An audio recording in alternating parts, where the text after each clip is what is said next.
হিন্দু জনসংখ্যার তুলনায় মুসলিম জনসংখ্যা বাড়ছে। রাজ্যের জেলায় জেলায় মুসলিম জনসংখ্যা হু হু করে বাড়ছে। আর তার ফলে উদ্বিগ্ন খোদ মুখ্যমন্ত্রী। এর একটা বড় কারণ বাংলাদেশি অনুপ্রবেশ। অভিযোগ, সীমান্তের ওপার থেকে বহু বাংলাদেশি মুসলিম এই পারে এসে বেআইনিভাবে এদেশের নথি তৈরি করে এদেশেই বসবাস শুরু করছেন। যার জেরে উত্তর পূর্ব ভারতের সবচেয়ে গুরুত্বপূর্ণ রাজ্যে বাড়ছে সংখ্যালঘু জনসংখ্যা। মুখ্যমন্ত্রী তা নিয়ে স্বয়ং বলেছেন, ব্যক্তিগতভাবে এটা আমার জন্য একটা জীবন মৃত্যুর ব্যাপার। তবে এটা আমাদের রাজ্যের নয়। অসমের জনবিন্যাস বদল এবং মুসলিম জনসংখ্যায় বৃদ্ধি নিয়ে উদ্বিগ্ন খোদ মুখ্যমন্ত্রী হিমন্ত বিশ্ব শর্মা। অসমে ক্রমশ হিন্দু জনসংখ্যার তুলনায় মুসলিম জনসংখ্যা বাড়ছে, সেটার প্রমাণ সরকারি পরিসংখ্যানেই রয়েছে। এর একটা বড় কারণ বাংলাদেশি অনুপ্রবেশ। অভিযোগ, সীমান্তের ওপার থেকে বহু বাংলাদেশি মুসলিম এই পারে এসে বেআইনি ভাবে এদেশের নথি তৈরি করে এদেশেই বসবাস শুরু করেছেন। যার জেরে উত্তর পূর্ব ভারতের সবচেয়ে গুরুত্বপূর্ণ রাজ্য অসম, সেইখানে সংখ্যালঘু জনসংখ্যা বাড়ছে। আর সেইটা নিয়েই উদ্বেগ প্রকাশ করেছেন মুখ্যমন্ত্রী। অসমের মুখ্যমন্ত্রী হিমন্ত বিশ্ব শর্মার দাবি, 1951 সালে অসমের মোট জনসংখ্যার 12% ছিল মুসলিম। সেটা বাড়তে বাড়তে এখন 40% দাঁড়িয়েছে। এর মধ্যে বহু জেলা আমাদের হাতছাড়া হয়েছে। এটা আমার জন্য রাজনৈতিক ইস্যু নয়, এটা জীবন মৃত্যুর ব্যাপার। আমরা শুনবো অসমের মুখ্যমন্ত্রী হিমন্ত বিশ্ব শর্মা ঠিক কি বলেছেন। डेमोग्राफी मेरे लिए, मैं असम से आया हूं, ये मेरे लिए बहुत बड़ा मुद्दा है। इसलिए मैं असम में, बंगाल में हर दिन, मेरा असम में मुस्लिम पॉपुलेशन 40% हो चुका है। 1951 में 12%, आज असम में मुस्लिम पॉपुलेशन 40%। हम जिला की जिला खो चुका है। तो मेरे लिए ये मुद्दा पॉलिटिकल नहीं है, मेरे लिए ये जीना और मरने का मुद्दा है। इसलिए मैंने उसका साथ ही हर दिन संघर्ष करता हूं। 22 জুন গুয়াহাটিতে বিজেপির জয়ী সাংসদদের নিয়ে একটি সংবর্ধনা অনুষ্ঠানের আয়োজন করা হয়েছিল। সেখানে উপস্থিত হয়ে হিমন্ত বিশ্ব শর্মা বলেছিলেন, আমি গর্বের সঙ্গে বলতে পারি, অসমের হিন্দুরা পক্ষপাতিত্বের রাজনীতিতে বিশ্বাস করে না। কাজ বিচার করে ভোট দিয়েছে হিন্দুরা। তবে একটি নির্দিষ্ট সম্প্রদায় রয়েছে যারা উন্নয়ন না দেখে 100% সমর্থন করেছে কংগ্রেসকেই। তিনি আরো বলেন, অসমে যদি কেউ সাম্প্রদায়িকতার রাজনীতি করে তবে তা একটি নির্দিষ্ট সম্প্রদায়। একটি ধর্ম আছে যারা সাম্প্রদায়িক, অন্য কোনো ধর্ম এমনটা নয়। এবারের নির্বাচনেই তা প্রমাণিত হয়ে গিয়েছে। আমরা শুনবো অসমের মুখ্যমন্ত্রী হিমন্ত বিশ্ব শর্মা এই বিষয়ে কি বলেছেন। আজি কোনে সাম্প্রদায়িকতাবাদী করে? নরেন্দ্র মোদীর প্রধানমন্ত্রী আবাস যোজনার ঘর বাগবরতো দেখা পাব, জনিয়াতো দেখা পাব।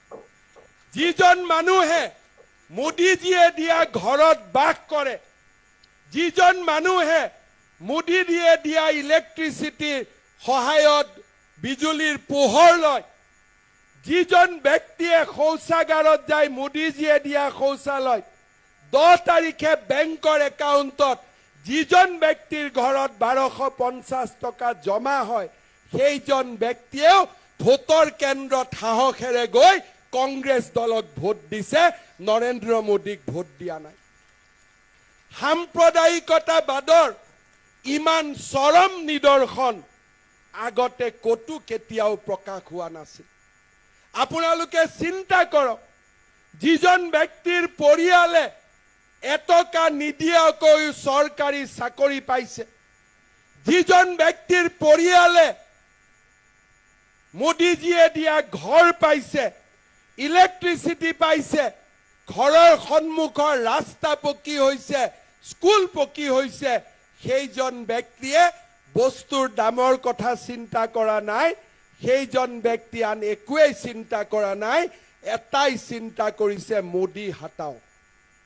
তাৰ বাদে আৰু একো চিন্তা কৰা নাই।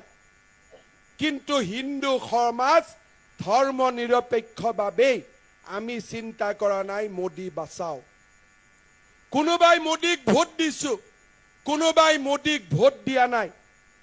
কিন্তু বাংলাদেশী মূলৰ সংখ্যালঘু সম্প্ৰদায়ৰ লোকসকলে কংগ্ৰেছ চৰকাৰ ৰাজ্যত থাকিলেও, পেট্ৰলৰ দাম 300 টকা হলেও তেওঁলোকে কংগ্ৰেছকে দিব। কাৰণ অসমখনৰ ওপৰত তেওঁলোকে অহা 10 বছৰৰ ভিতৰত অসমখনক তেওঁলোকে দখল কৰিব লাগে সেয়ে হৈছে তেওঁলোকৰ একমাত্ৰ লক্ষ্য। নিৰ্বাচনৰ সময়ত মাত্ৰ মডেল কোড অফ কণ্ডাক্ট আছিল। আমি মন্ত্ৰীসকলে অফিচত অহা নাছিলোঁ। মই নিৰ্বাচনৰ কামত ৰাজ্যৰ বাহিৰত আছিলোঁ। এই তিনিটা সময়ৰ ভিতৰতে তেওঁলোকে লখিমপুৰত থানা আক্ৰমণ কৰিলে। এই সময়ৰ ভিতৰতে বৰপেটাৰ হিন্দু গাঁৱত তেখেতসকলে আহি সংঘবদ্ধ আক্ৰমণ চলালে। আৰু এই এমাহৰ ভিতৰতে তেওঁলোকে কোকৰাঝাৰত কোচ ৰাজবংশী গাঁৱত গৈ তেওঁলোকে মাটি দখলৰ অভিযান চলালে। মাত্ৰ মডেল কোড অফ কণ্ডাক্টৰ কাৰণে এমাহ মাত্ৰ বিজেপি চৰকাৰখন শুই থকা নাছিল, মাত্ৰ নিষ্ক্ৰিয় হৈ আছে। এমাহ নিষ্ক্ৰিয় হওঁতে তিনিটাকৈ সংঘবদ্ধ আক্ৰমণ, আৰু এইখন অসমত যেতিয়া বিজেপিৰ চৰকাৰ নাথাকিব, দিনে নিশাই এনেকুৱা কিমান আক্ৰমণ চলিব তাক মাত্ৰ আমি কল্পনা কৰাৰ প্রয়োজন। এর আগেও একাধিকবার এমন বিতর্কিত মন্তব্য করতে শোনা গিয়েছে হিমন্ত বিশ্ব শর্মাকে।